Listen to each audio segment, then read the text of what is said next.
আসসালামু আলাইকুম, কি অবস্থা সবার? আমি রাসেল। তো আজকে আমার বারান্দার এটা হলো লাস্ট ভিডিও।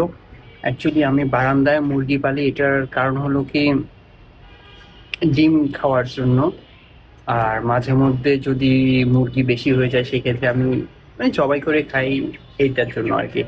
তো আমি প্রায় 1 বছরের মতো মুরগি পালতেছি।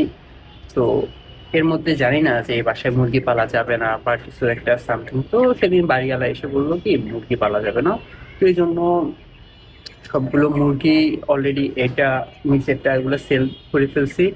আর কয়েকটা আছে যেগুলো আমি আমার বাড়িতে পাঠিয়ে দিব। তো ডিম খাওয়ার পাশাপাশি আসলে এটা আমার হলো খুব শখ থেকে মুরগিটা পালন করা। কারণ শখ যদি না থাকে আপনি আপনার বাসার বারান্দায় কখনো মুরগি পালবেন না, কারণ অনেকেই বলে যে এটা গন্ধ। আসলে হ্যাঁ, ঠিক আছে, গন্ধ অবশ্যই হবে, কিন্তু আপনি যদি সবসময় এটা ক্লিন রাখেন এটা কখনোই গন্ধ হবে না।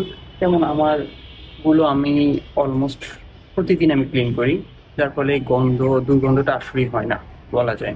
তো এই জন্য ফেসবুকে বা কোথাও কারোটা দেখে আমি আগ্রহী হয়ে গেল, উনি ডিম পাচ্ছে আমিও পাবো, এই জন্য আমিও নিয়ে আসলাম। এনে ডিম পাচ্ছি না এই সেই।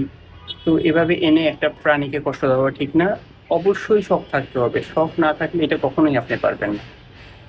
তো আমার কাছে খুব খারাপ লাগতেছে বিষয়টা, যে আজকে 1 বছর ধরে মুরগিগুলো পালতেছি, ডিম পেলাম যেটাকে আপনাদের সাথে শেয়ার করছি আমি। তো জিনিসটা আসলে খুব কষ্ট লাগতেছে আমার। তবে কিছু করার নেই, যেহেতু বাড়ি গেলা নিষেধ করে দিচ্ছে, তো আমার কিছুই করার নেই। তো সবাই দোয়া করবেন আমার মুরগিগুলোর জন্য। নেক্সট টাইম আল্লাহ যদি চায় অবশ্যই আমি আবার পালবো মুরগি। আল্লাহ হাফেজ।